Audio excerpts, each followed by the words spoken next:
Hello and welcome to Las Vegas Pitch Presents. We are going to have a great conversation with my friend Gio Aretos. We are going to talk about the biggest mistakes people are making right now in the residential market because it's a different market than it was before. So Gio, welcome again to the show. Thank you for having me. I can't wait to dive in. We've talked a lot about this. You've seen some trends. You're a business strategy consultant. Lots of things that you do. It's like a menu of things. What are you seeing right now in the marketplace that people are not considering in the market? Yeah, it's a great question. And thanks for having me on the show again. It's always great to be here. The thing that I'm seeing the most that's affecting people, as a business strategy consultant, I deal with people that deal in all different areas of the market, in real estate and in other markets. But in residential, I'm seeing a specific problem, and it's due to the fact that we haven't been here in what has it been? We talked about a long time since I've been doing this 32 years in the mortgage industry, and I've seen these ups and downs and twists and turns, but this is different. Yeah, it's different, and the reason it's different is because we're returning to what's called a normal market. And Bill, as you know, and probably everybody out there that's watching this, that's younger than me and Bill, probably think that you're going to put your house on the market and sell it, or you're going to go out and try to buy a house, and it's going to happen really fast. Yeah. Right? Yeah, everyone was like, okay, I'm going to buy my next home. I'm going to put my house on the market, and it'll go in less than 15 days. Yep. If I don't get an offer in 2 weeks, oh my God, the sky is falling. 100%. And actually, even the extremes is right on this, because people are conditioned because we haven't seen what is considered a normal market. What does that mean, Bill? A normal market is properties. Yeah, if you can imagine what I'm about to say, it's a little crazy, but properties used to sit on the market for 180 days, and that was normal. And that is what we're seeing a trend go back to, Bill. Yeah. And here's the issue. The issue isn't that it's going to take that long to sell your house, because there's a lot of benefits for it taking that long. You're often going to get a better price than if you are going to sell it quickly. But the benefit is that you have the time to plan, which is something that people aren't doing. They don't know to plan, that you actually have to plan, because they're used to saying, well, we're going to sell our house in June. We want to put our house on the market in June. And so we want to sell in June. And so they're like, well, we'll contact our realtor and our mortgage professional in May. Well, it doesn't work like that anymore, because if you do that, you might not sell your house until November, right? So what does this mean, Bill? I mean, you've been in business a long time, right? Yeah. You've seen this before. You've been in business 32 years. I'm going to guess the last time you saw this might be like 26 years ago. Am I close? Yeah, we have not been in a normal situation for a long time. I got in, rates were over 9%, and then they just gradually came down, and now we've started to pop back up. And I don't think we're going to see this new norm is different. How long are homes sitting on the market right now? Well, it's a loaded question, okay? Because the data that most people have access to that's out there deals with products that are in the middle of the market, the median home price. And so the median home price data shows that days on the market, which means how long a property as a realtor, your realtor might use these words. From listing to closing. From listing to closing. It's median days. Days on market, or DOM, you might hear people say. Days on market is increasing steadily. But where you really need to look is in your market. Now, here in Las Vegas, Bill, our market median home price is $450,000. But the average, I mean, that's the national average, okay? But our median home price here is probably closer to 500,000. Probably more. I think probably 550 is even not pushing the limit too much, especially if you live anywhere west of the Strip, right? Or in Henderson or in McDonald, right? So you have this increase happening. You have this change in the length of time it's going to take you to either sell or acquire a property, because now guess what? Buyers have more power. And you mentioned it earlier, you mentioned the interest rate. So we'll talk about it, because it's everybody wants to know. As a business strategy consultant and a realtor and as a mortgage professional, you're always constantly looking at the interest rates. Well, interest rates dropped, right? The Fed dropped the rates, but the interest rates for mortgages went up. Yeah. Where are we at right now? We're right around, on a conventional mortgage, according to Mortgage News Daily, right around that 6 3/4 on a conventional mortgage. FHA, though, is sneaky. FHA is getting closer to that 6% level. It's just above 6% right now, Wow. which is really, it's a good rate. It But I is. think people are getting used to this new norm, but it's going to take a while. Basically, a seller's market is when the inventory is 4 months or less, or it takes, okay? Yeah. Then it becomes more neutral at 4 months to 6 months of inventory, Yep. in other words. And then at 6 months and above, typically that's going to be a buyer's market where they can just kind of come in and take what they want. And what happens to prices when that comes in? Well, the prices typically would go flat or go down. Yeah. And so that's where we're headed if you don't start planning and strategizing if you're going to buy or sell a house, and you need to be proactive about it. So I'm here to tell you guys how to be proactive about it. Here's the first thing you got to do. You have to plan properly, okay? If you live in a place like we live in here in Las Vegas, which is actually more representative of other markets around the country, you have access to a lot of different markets. I do loans throughout the country. And so you see what I'm saying right now, don't you, about how these prices really, the $450,000 median price is really not indicative of many metropolitan areas, right? And so we are a metropolitan area. There's lots of other ones in our country. And those numbers are actually typically higher. And how do you know this is true? You know this is true because the Fannie Mae jumbo loan limit is now at $805,000 for most of the country. But guess what? You know this. They don't know this, though. But in places like Hawaii, it's 1.2 million. Yeah. What does that mean? It means that the government of our country, which is backed, the Fannie Mae, Freddie Mac, Fannie Mae and Freddie Mac are insured by the government, which means that the government, our taxpayer dollars, are ensuring that these loans at these prices are going to pay. So that means that we're raising the prices, just intrinsically raising prices all across the country. So going back to where we are, we're sitting probably, if you wanted to purchase a home in Summerlin area of Las Vegas or in anything where, the Hollywood studios are coming in, the 2.0s, or even like north of here as well, all the way. I mean, Henderson is still lit up, but out here is really, really lit up, right? Your average home that you would get in, say, a market like California, 1,500 square feet, which in California is probably going for about 1.257 or 1.3 million. You don't get much for that.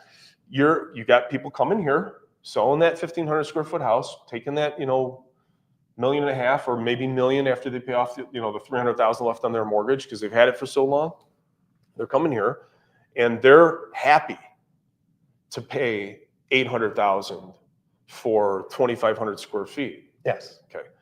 So to do that and to get a great deal, right? Because all the way from the mortgage side to the real estate agent side and to the sales side and actually closing the transaction, getting your house purchased or sold happens longer, which is great. So what should they plan on? So if we're going into a new market, new norm, what do they need to plan on? So if they want to get into a house in June, what should they do right now?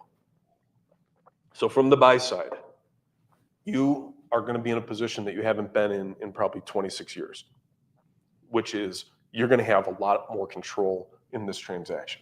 So it does you best to plan as far out as you can. And I would put your planning in sync with what the days on the market are for the area that you're looking in. So if the days on the market, if you contact a realtor like me and you say, hey, what's the average days on market in this neighborhood? We'll pull those numbers and let's say it's 62. Then I think you guys should be planning 62 days out because the house that you might want might not get there until then. And you need to be prepared because even though the market isn't, you put your house on it and you sell it in 15 minutes, what I do see happening in the market is you're looking for a house, I'm looking for a house, we've been looking for a house, not together, but separately for like 60-ish days, because that's our days on market in that neighborhood, which is about where we're at. And then all of a sudden, Bill finds the house and I find the house and it's the perfect house for my wife, it's a perfect house for his wife, and now you got a bidding war. And if you're not prepared, if you didn't talk to your mortgage agent, if you didn't talk to your real estate agent months in advance where you could prepare for this, have like for an agent side, have a package together, little bio on you. Like remember those days where you used to have to like butter it up a little bit? They say don't do it anymore, but guess what? A personal touch never hurts, right? Yeah. You got to be prepared for that. You also have to be prepared, more importantly, with the paperwork, the pre-approval letters, the proof of funds, if you're doing cash, whatever it is, you need to go there and let that other side, that seller, know, listen, I know your property's been sitting on the market for longer than what you expected, and I want you to know we're the right people to buy it. And there's ways to, structure that contract and such that if you are in a multiple offer situation, shorter contingency periods, shorter closing date, everything can be shorter. It can really make a difference, the agent that you have and understanding what you're getting into. Now, I'm seeing, Gio, where sellers are not ready for this longer length of time on the marketplace. So they're getting a little bit nervous. And I've seen contracts come in now. This past week, I've had 2 where the seller contributed $10,000 in closing costs. Yeah. Another one, $12,000 in closing costs. This is such a so great is that point. a negotiation? Oh my God, no. Just because of, no. Well, yes, it's a negotiation. They're kind of freaking out. It's a hole for negotiation, but flip over to the other side. Your realtor is doing you wrong if they didn't prepare you for this, because the reason that they're doing those kinds of things is because they didn't plan far enough in advance. And a lot of them are like, well, I expected, I've got 3 months of bills accumulated for this house now. I can't keep paying it. I got to sell it. Well, you didn't think that it was going to take longer than 3 months. Guess what? If your house is over 600,000 in this town, you better be looking north of 110 to 130 days. Yeah, which is normal. And so now, as a seller, a little bit more now, normal. I mean, this is shows the experience that you have, and this is really cool that you guys are getting to see this, because this is an experienced guy who's like, is there an opportunity to negotiate in that point? Yes, until the sellers start to prepare. When the sellers start to prepare for that, that's not going to happen anymore. But what's happening is these sellers aren't prepared. And so, yes, as a buyer's agent, your agent should be, and your mortgage broker should be pushing you into this direction. Not pushing, that's the wrong word. Not allowed to use that as a licensed agent. Encouraging you with information to see the benefits of going in there prepared and taking something in advance, because you know that there's a chance that maybe the seller didn't prepare. Yeah, it's interesting what you said earlier about looking specifically at a particular neighborhood, a subdivision, what the average days on market. We look at generally the macro data, right? The macro data of all of Clark County and the average days on the market. But real estate, as we know, is local. It's like, it can be micro. It can be down to a cul-de-sac. Granular. It can be down to, exactly. Oh, yeah. And so understanding what it is. And we've seen the homes that are super well prepared, that are in good condition, ready to go, are going like this. The ones that aren't quite so there yet, it's taking longer. And I'm seeing out there where the house sits for 21, 30 days, and all of a sudden I see price reduction. It's the only. And that's where that's why I think, because of the timing, they weren't prepared. That's 100%. And maybe they listed it for higher than they wanted, and then when they lower the price, it can be a little bit of a desperation move, if you will, because they're going like, I got to sell my house. 100% hashtag experience, because that's what you guys just got an earful of, in 100% accurate. It pains me as a listing agent as well to hear that kind of strategy come out, because it's 100% accurate and it's penetrating. It'll hurt my client, right? So I got a great example of this. I know we don't have a ton of time, but we have a listing right now. We got plenty of time. I got a listing right now. Day long. Well, good. Benefit for you guys. The seller on this listing and I happen to be friends, and he was a client that became, he hired me to consult with him as a business consultant. Mm-hmm. And he then wanted me to help him sell his house. And so we talked, and I said, well, look, A, do you need to sell this house? And that's the first question I ask everybody. Do you need to sell this house? Right? And that's, people don't expect to hear that off of an agent, because it's like, well, hey, I don't necessarily need your listing or want your listing. I'm here to help you. Do you need to sell it? If the answer to that is no, you're in the power position as a seller. If you don't need to sell it, because now you can strategize what's the best place. So we did a market analysis, and I told him, I said, here's what prices are now. If you want to sell it today, and you want to sell it, in the next 2 days, you want to live that little honeymoon period, you got to be here. Well, guess where here is? Here is on the bottom of what the range of prices for this particular area was. So to answer something that you mentioned earlier, if you are thinking that you're going to get into this market and you think you're going to sell your house quickly, you better be prepared to take the bottom portion of that market as a price. And that doesn't do go you. out very competitive on price. I mean, As opposed to like, yeah. well, I'd love to get an extra 30,000, Yeah. 50,000, because then once you start lowering it, then it just kind of looks like, reeks. oh, there's It something reeks there. of desperation. The seller wants to do it. Yeah. Yeah. And the other strategy I just had a client actually last night call me. I found a house for the family, and I looked at it. It was a great home, big lot, big property. And it was like, I go, man, that's a good price for that. They listed it for below market. Yeah. And now they're getting multiple offers, increasing so that the actual price is going to go well above what they actually had it listed for. That's a great strategy. That's another strategy. Yeah, there's a lot of really good strategies out there like that. And to actually pull that particular strategy off, I'm going to tell you, whoever that agent is a good agent, because that is a very difficult move to pull off in an uncertain market like this. So kudos to whoever that agent is. Kudos to them for being able to position, and all that comes from having a great team. I want to take a second to say this too, Bill, because this is what you do very well. And I'm constantly telling you that I'm impressed with the way that you have an amazing team in place. And it's so important as a client of his or mine that you really demand a professional. This is not, you don't necessarily have to call your aunt because she's got, and you want to give her like the commission, but because it's a big financial transaction, you want to have like a pro, take her out to dinner, give her a nice Christmas gift or a birthday gift or something like that. But let a pro handle your transaction, because it's a complicated market out there with a lot of moving parts. And you also have interest rates that probably aren't going to go down in the short term. We have a new administration that's inflationary if they hit all of what their goals are, which is going to be good overall for our country, but short term is not going to allow interest rates to drop. So stop waiting. Hashtag don't wait for interest rates to drop. Correct. I just talked about that last night on my live on Instagram. So join me there. But it's not going to drop anytime soon. There's too much data out there. There's too many uncertainties right now. Wall Street, you've been on Wall Street. You've been a broker on Wall Street. You understand that whole business. Uncertainty leads to inaction. And I think that's really where we're at right now. All right, hold on. I don't know what's your audience? Is the demographic pretty wide? Do you have a lot of millennials? It's a lot of realtors, a lot of home buyers. Do you have generations under us like coming to you for mortgages, millennials, Yeah. Gen Zs? Okay, so then I'm going to speak specifically to the millennials and the Gen Zs that are coming out there, especially if you're making a little bit of money and you can afford what a house costs, about 600, 650,000, 800,000. Especially for those of you that are making that, kind of income to support a purchase price like that. Let me tell you this: educate yourselves on one thing. Go and ask your aunts and uncles, your mom and dad, the people in your family that are older than you. Ask them what they were paying for interest rates when you were growing up. Yeah, I know what I was. Right? Yeah, Go ahead. I was over 9. I was 9.5%. That was on an ARM where the fixed rate at the time was 12%. Right. Yeah, but the house costs $50,000. No, it doesn't. Not here.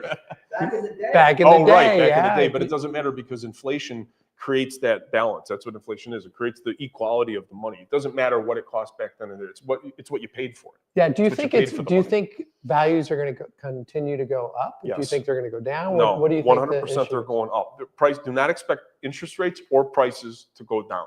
Period. Why? As a buyer, as a seller, lots of reasons. But the short version of it is we have what are still considered historically low interest rates where we are today. This is still a fabulous rate. You're going to be kicking yourself next year, well, probably 14 months from now, Q1 26. If you don't buy a home between now and then, you're probably going to be kicking yourself, because I don't think they're going to go down then either. There's no real clear path to that in the short term. Well, it's really funny because when rates were in the 2s and 3s, and then they started to go to 3.5, people are like going, "Oh my God, that's way too high. I can't pay that." Yeah, that was ridiculous. And then they went to 4. They were like, "No way, I'm going to wait. I'm going to wait." And they went to 5, 6, 7, 7.5. This is really FOMO. And it's just, but it has to make sense for them economically. They have to be able to afford the mortgage payment. They have to get their mindset into a situation as to, can I afford it now? Is it going to be a stretch for me? It could be a stretch right now, but is the house going to be $40,000, $50,000 more a year from now Yeah. just because of appreciation? Mhm. Or do I? And our interest rate's and- higher too. And our rate's going to be higher Maybe next year even a quarter as well. Or if the rates come down, I can lower my payment. Yeah. I give myself a raise by lowering my payment through a refinance. And at the same time, I don't have to pay that extra $40,000 or $50,000. All right, so for all of you that we're talking to out there, I want you to know that what you just heard was a perfect example of what I've been saying.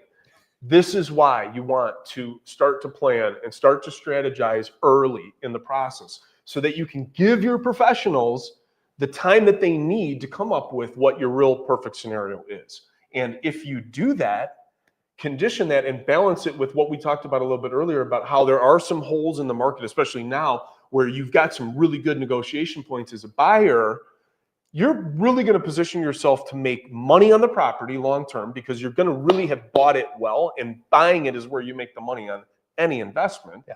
The entering of the market is where you make your money, right? So you're gonna have the price of the property being lower now, very likely than it were, but you're going to have the opportunity that the interest rate is likely going to be lower now than it's going to be. Like everything that's going on politically, economically, in our country, socially, culturally, we're all going up. Yeah. And it's hard to wrap your brain around it. But once you get educated, you learn from guys like Gio and the others out there, it's really gets you to a level that you can actually feel comfortable and confident going into that transaction. And I would say, honestly, what you want to do is really be prepared to make an offer. And that's getting pre-approved and getting it ready to go. So if something pops up, if it's 3 months from now, oh, hey, Bill, I have a property. Can we get the pre-approval letter over to the agent so that I can buy it? Yeah, sure. Boom, boom.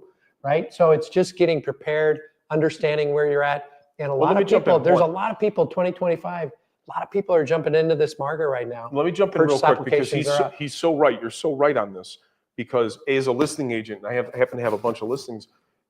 What I'm seeing my sellers like is, and they'll prefer an offer that's well thought through, well designed, well packaged, and well presented. It means everything. Yeah. And as a seller, on the seller side of it, being prepared to receive a package like that is how you're going to get the best price for your home on both sides. That's how you have that meeting of the minds and you have a great transaction.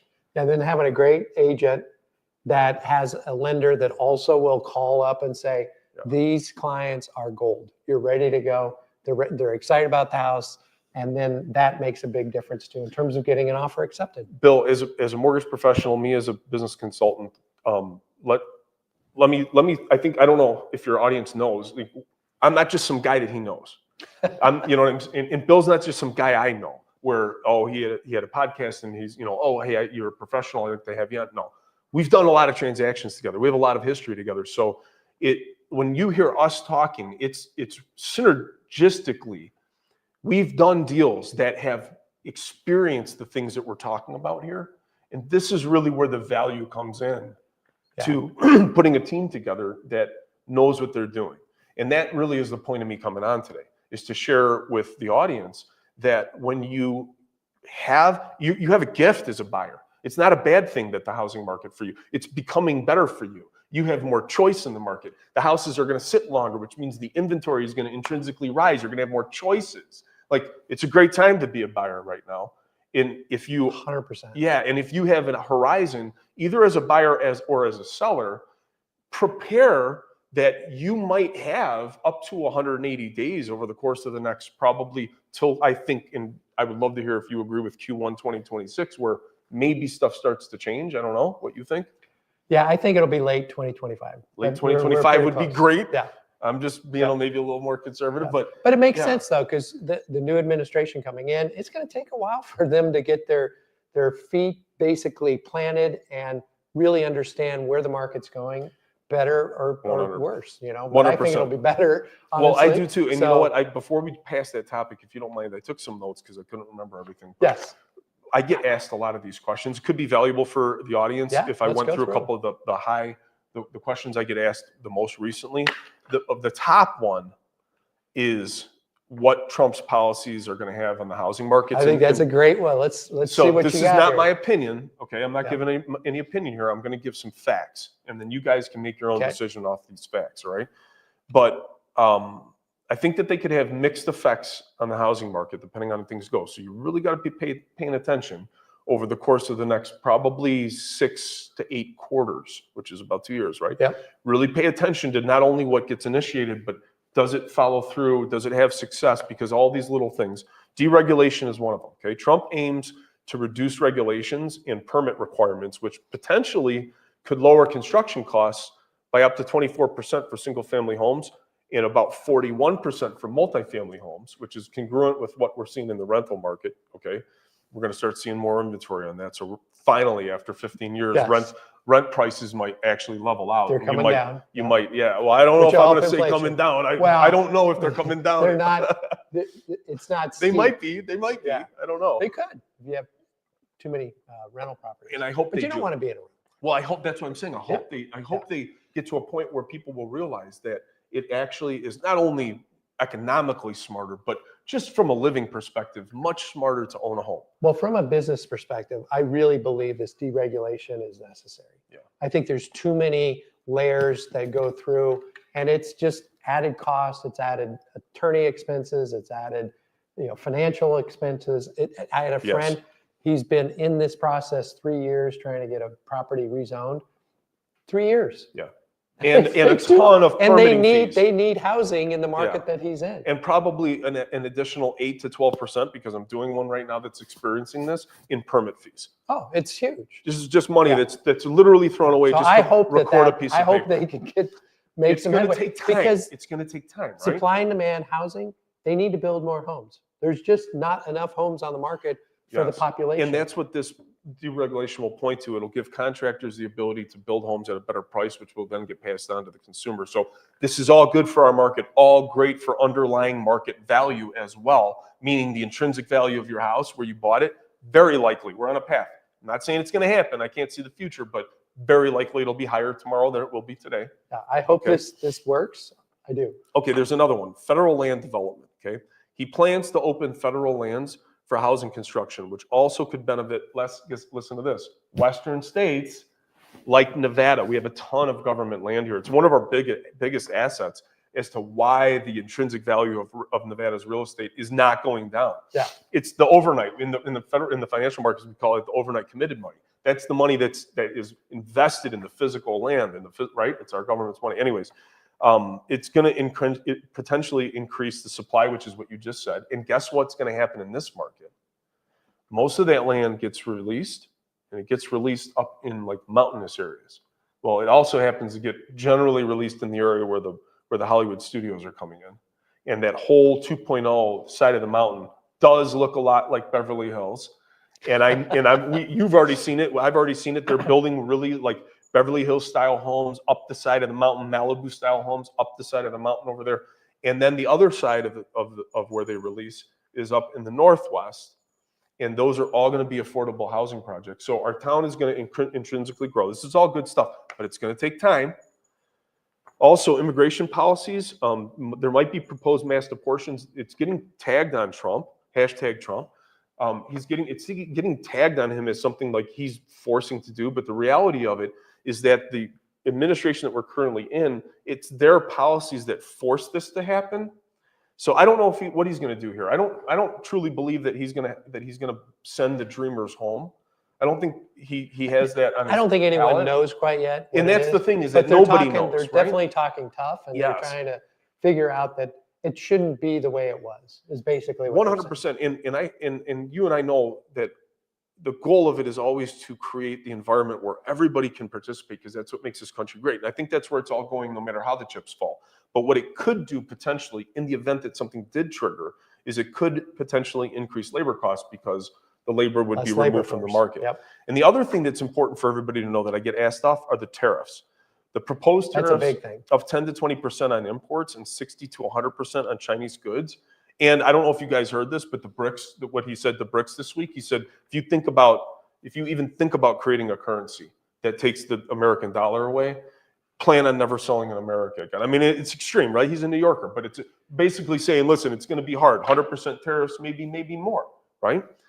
But what that could do is, depending on what it is, could significantly increase building cost of the materials. So on one side, you have the contractors making it easier for them to build houses. On the other side, you have the opportunity that it might cost more material to build the house. Well, I look at it. Trump is a businessman. He's going to use the tariffs, in my opinion, as a complete negotiation to make it, in his opinion, and his administration's He did it opinion, last time. Yeah. more fair for the U.S. And I found it extremely interesting. I was watching the NFL football, love NFL football, and a commercial came on, and it was Ontario, Canada, saying how they love the partnership. We're right next to you in regards to the U.S. and helping you with the growth and the free trade and all that kind of stuff. They're basically trying to position themselves, certainly, to say that they're a good partner with us. Don't tariff us.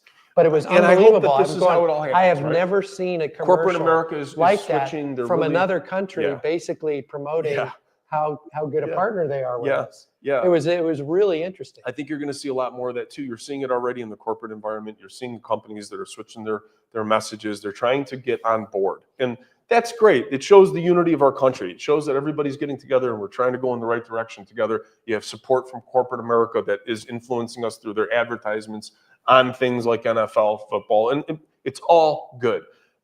What I like to look at though, okay, and aside from the social impact of it, is how do we make money with it?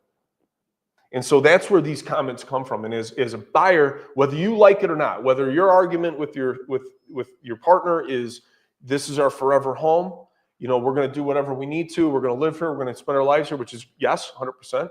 Regardless of that, it's still financially, to this day, on average, the largest financial transaction of the average American's life. So it has to be done right. It has to be done with professionals, and it makes you an investor. Whether you're using the house for your own living, for your own occupation, or whether you're buying it to rent it, or whether you're buying it to flip it, or whatever it is, you're invested. And if you really want to make money, you better have the right team in place, and you better plan. I'm going to leave it at that. I couldn't have said it better myself. Thanks for having me. Gio, thanks for coming on today. And we'll see you next time on Las Vegas Pitch Presents. Can we give a shout out to Robert? If you're not yeah, following Robert Kondo, the guy Robert. who does all this, he's amazing. He's absolutely amazing. Check him out. There he is right there. Check him out. I hope he tags himself. He's an amazing guy. So thank you. Have a great afternoon.